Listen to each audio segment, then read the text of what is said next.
According to Ovid's telling of the myth, Medusa was a beautiful maiden, a priestess of Athena, who had sex with Poseidon in Athena's temple. Athena punished Medusa by turning her hair into fearful snakes, capable of turning onlookers to stone.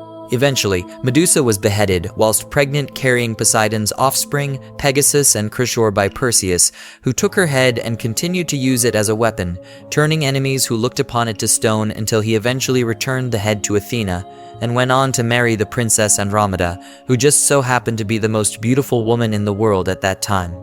Or at least, that's the version men have written down for centuries. A woman of loose morals had sex in a temple and got punished for it, until a brave male hero chopped off her head and saved the day. Poseidon was a god. He also happened to be an enemy of Athena, so to spite his foe, he decided to rape her priestess right inside her temple, humiliating the priestess and breaking the vow of celibacy she had taken in service to Athena.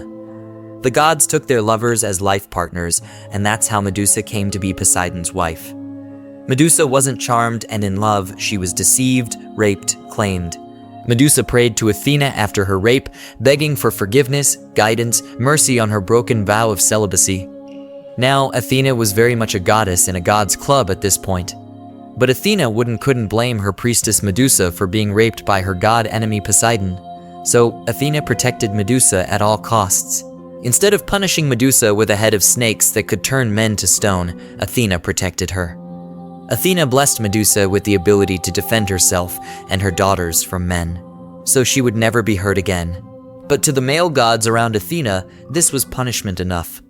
Stripping Medusa of her beauty, the only value a woman really has, right? And sending her away was about as bad as it could get for her.